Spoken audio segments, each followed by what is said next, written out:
Assalamualaikum warahmatullahi wabarakatuh. Perkenalkan, nama saya Syamul Irmansyah Manurung. Saya salah satu dari kelompok 120 mahasiswa Teknik Elektro ITERA.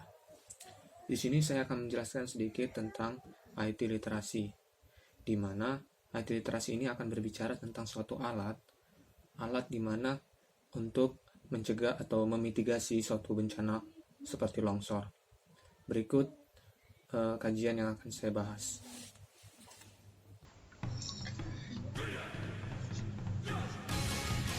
Di sini saya akan menjelaskan tentang suatu perancangan alat mitigasi bencana longsor yang bernama alat deteksi longsor menggunakan wireless sensor network berbasis IoT. Di sini ada nama saya Samuel Irmansyah Manurung dan ada rekan saya Eri Luxiana, Miranda, Lukman Karim, Akbar Tangguh, Tama Tamara, Ahlan Firdaus, Sofia Yota, dan kami adalah kelompok 120 yang ditugaskan oleh ITERA untuk mendedikasikan diri kami ke SMA Negeri 2 Liwa, Lampung.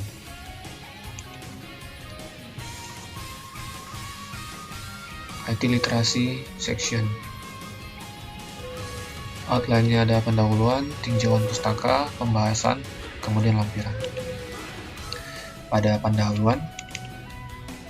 pendahuluan deskripsi, sistem deteksi longsor adalah suatu alat tingkat lanjut dan sistem ini adalah alat untuk mendeteksi longsor menggunakan jaringan sensor nirkabel berbasis IoT atau Internet of Things yang biasa kita kenal dengan Internet. Ini adalah suatu proyek rancangan tingkat lanjut yang mampu memantau getaran bumi, suhu, kelembapan, dan kelembapan pada tanah. Semua sensor ini terhubung dengan node atau cabang IoT yang berbeda yang membuat jaringan itu lengkap atau yang membuat itu menjadi suatu sistem. Jumlah node dapat ditingkatkan dan diturunkan sesuai kebutuhan. Maksudnya adalah di sini kebetulan ada 3 node dan beberapa node itu terdiri dari beberapa fungsi. Yang pertama ada vibrasi, ada pengukur temperatur dan suhu, kemudian kelembapan. Dan node yang didukung di sini itu adalah IoT yang dikembangkan untuk menggunakan modul Wi-Fi NodeMCU ESP8266. Ini adalah alat yang biasa digunakan untuk mainboard IC-nya untuk Wi-Fi. Kemudian di sini ada deskripsi penyebab tanah longsor, yaitu adalah kemiringan lereng, kondisi batuan, dan kondisi hidrologi. Tidak luput juga adanya aktivitas manusia. Jadi penting untuk mempelajari getaran yang disebabkan oleh tanah longsor yang terjadi di permukaan bumi untuk menganalisis dan menghubungkan kejadian terjadinya tanah longsor. Meskipun ada sistem untuk memantau tanah longsor, kita juga dapat membuat sistem kita atau alat kita sendiri untuk memantau di daerah kita, apalagi yang ada di daerah rawan longsor dan penyebaran untuk peringatan dini. Di sini ada sekilas tentang gambar microcontroller. Jadi pada umumnya ini microcontroller ini terdiri dari IC, yang dimana IC ini adalah satu gambar yang mewakili sistem pada sistem alat deteksi longsor ini. Kemudian di sini ada tujuan dan maksud dibuatnya deteksi longsor ini adalah sebagai pengembangan sistem pendeteksian dan pemantauan longsor yang terjangkau menggunakan aplikasi ponsel yang dirancang pada aplikasi Blink berbasis jaringan sensor nirkabel dan menggunakan pendukung IoT seperti NodeMCU ESP8266. Meskipun ada sistem untuk memantau tanah longsor, ada juga kebutuhan yang mendesak.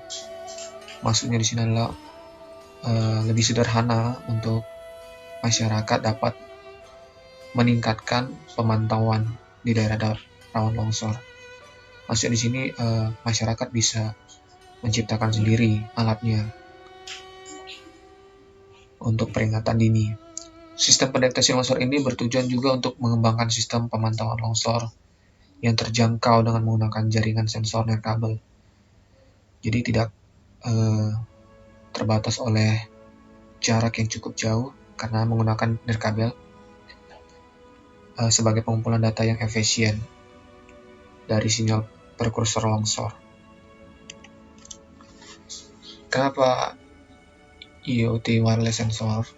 Jadi ada beberapa alasan. Yang pertama itu dapat melakukan pemantauan di jangkauan dunia. Kemudian ada penggunaan kabel yang sedikit, maksudnya tidak memerlukan banyak pengkabelan. Kemudian juga ada pengoperasian dari sistem juga menggunakan waktu real time. Dimana real time di sini maksudnya adalah dapat kita atur sendiri sesuai input yang kita masukkan secara otomatis, dan kemudian lebih hemat biaya perancangan alat. Tinjauan pustaka. Nah, tinjauan pustaka di sini adalah pengetahuan umum tentang suatu sensor.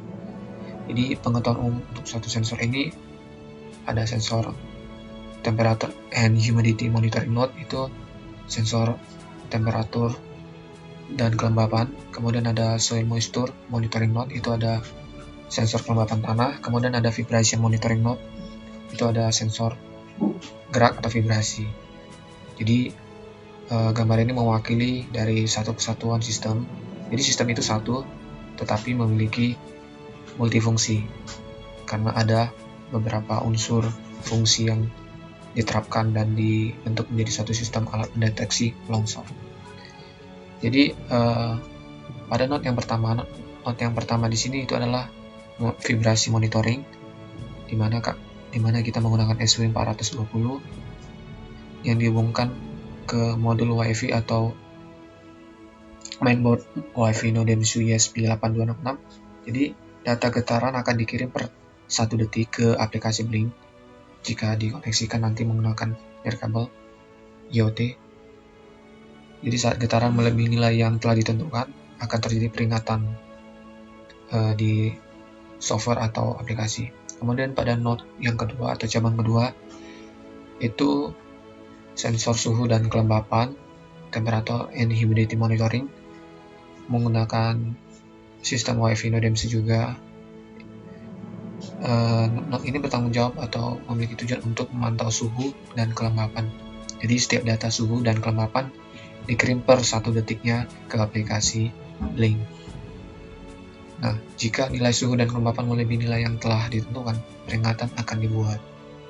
Kemudian terakhir ada node ketiga, yaitu menggambarkan sensor kelembapan tanah yang dihubungkan dengan modul WiFi Nodems atau WiFi Nodems UESP8266 yang memiliki tujuan untuk memantau kelembapan tanah. Jadi data kelembapan tanah per 1 detik akan dikirim ke aplikasi Blink sesuai dengan waktu real time. Jadi pembahasan di sini sedikit. Di sini ada pembahasan tentang monitoring sensor vibrasi. Jadi di sini ada sensor yang digunakan. Jadi sensor ini dapat kita pahami bahwa adanya suatu deskripsi khusus di mana pada setiap kakinya itu diberi label D0, ground, dan VCC. Jadi di situ ada kaki 2 yang seperti kawat, kaki 3 maksudnya. Jadi setiap kaki itu memiliki fungsi power untuk masukkan data, masukkan arus, dan juga ground untuk kebumian. Kemudian sensor getaran ini itu digunakan untuk tempat-tempat di mana akan adanya pemicu getaran. Bisa kita buat untuk misalnya pada pohon yang bergerak, kemudian untuk tanah yang bergerak, dan lain sebagainya. Di sini ada diagram rangkaian sensor vibrasi. Jadi di sini yang besar ini, kotak besar ini adalah IC-nya. dan beberapa komponen kecil sebagai penyusun dan pendukung untuk merealisasikan sensor ini, vibrasi sensor SW420. Ini menggunakan aplikasi Angel, bisa juga dengan Proteus dan lain sebagainya. Ini alat jadinya. Alat jadinya itu berupa vibration detection node 1.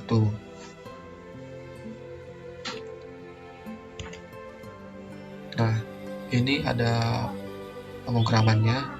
Ini tidak semuanya saya tampilkan, tapi jika ingin mengetahui lebih lanjut, mungkin bisa atau tertarik bisa ditanyakan kepada saya.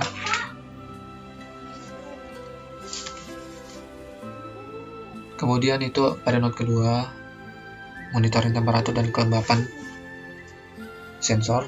Nah, di sini ada bentuk sensornya.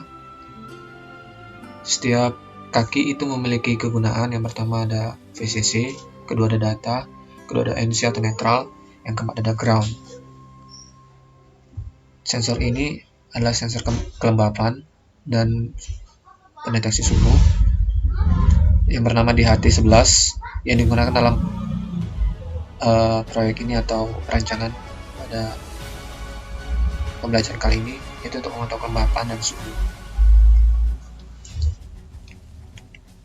Dan ini ada diagram rangkaiannya, dapat dilihat langsung terhubung ke mainboard, tetapi akan dilalui Arduino terlebih dahulu.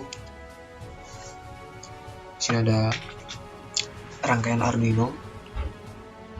Kemudian ada ini untuk alat aslinya, ada Arduino dan mainboardnya, dan di situ terdapat dihubungkan beberapa komponen tambahan seperti resistor, kapasitor, dan lain sebagainya.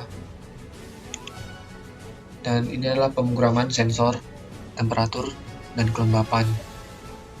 Ini data pemrogramannya dengan bahasa C. Ini diletakkan pada Arduino dan ini pada Nodensu ESP8266. Kemudian monitoring sensor kelembapan tanah pada node ketiga. Nah, di sini ada gambar. Jadi komponen nomor 1 atau alat yang memiliki timah berkaki 2 yang dapat digunakan untuk menancapkan masuk ke dalam tanah. Seperti yang terlihat pada komponen ini, terdapat 2 buah header jantan yang terhubung ke komponen nomor 2 yang merupakan rangkaian penguat atau pengubah analog ke digital.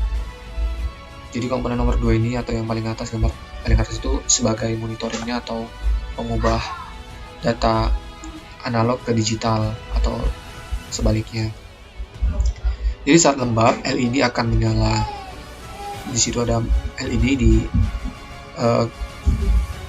di komponen paling atas, gambar atas. Nah, LED menyala ketika keluaran analog itu berupa angka antara 0 dan 1024. Nilai ini sepenuhnya akan bergantung pada kandungan air yang ada di dalam tanah. Jadi kalau kandungan airnya beberapa persen, dia akan menunjukkan misalnya 50 atau 40 gitu. Kandungan air yang ada di dalam tanah tersebut. Jadi sekarang kita dapat mengatakan bahwa sensor kelembapan tanah memiliki mode analog dan mode digital. Di sini ada diagram rangkaian sensor kelembapan tanah atau soil moisture node 3. Dapat kita lihat bahwa sensor kelembapan tanah itu langsung dimonitor ke IC, ke mainboard, dan ini bentuknya. Dan itu yang seperti pisau 2 itu, mata pisau 2 itu akan ditancapkan ke bumi. Jadi ini pemrograman sensornya dengan bahasa C. Nah, ini ada aplikasi Blink. Jadi aplikasi ini adalah aplikasi yang ada di Play Store dan bisa membantu suatu perancang seperti mahasiswa atau siswa yang ingin merancang suatu alat menggunakan Arduino dan microcontroller. Jadi aplikasi Blink ini penggunanya yang pertama-tama adalah buka aplikasi Blink, kemudian klik proyek baru dan masukkan nama proyek sebagai sliding. Kemudian klik pada perangkat yang dipilih pada aplikasi Nodensu pastikan jenis koneksi diatur ke WiFi. Terakhir itu buat token autentikasi seperti pada pendaftaran email. Kemudian klik di mana saja di layar dan cari tab dan tambahkan. Itu bisa kita tulis namanya sesuai mostur, vibrasi, dan temperatur humidity atau sesuai dengan kebutuhan. Kemudian itu ada tab kelembapan, itu dapat dipilih dengan menambahkan pengukur dan pilih pin virtual V2. Kemudian klik pada layar dan kali ini ditambahkan widget untuk notifikasi, jadi secara otomatis akan ada notifikasi jika adanya pergerakan peratanan atau kelembapan dan sebagainya. Kemudian pada tab getaran itu akan diberikan pin virtual V4. Kemudian temperatur dan kelembapan itu di V5 dan V6. Ini V2, V4, V5, V6 ini sesuai dengan kebutuhan, sesuai dengan rangkaian yang sudah kita atur. Misalnya pada Arduino atau microcontroller IC. Nah, semua pin virtual yang digunakan dalam aplikasi Blink itu ditentukan dalam pemrograman NodeMSU. Jika Anda ingin menggunakan pin virtual yang berbeda, itu juga bisa mengubahnya di pemrograman NodeMSU pada perancangan aplikasi Blink. Jadi ini hasil penggunaan aplikasi atau hasil akhirnya. Jadi seperti ini alatnya jika kita gunakan lampiran.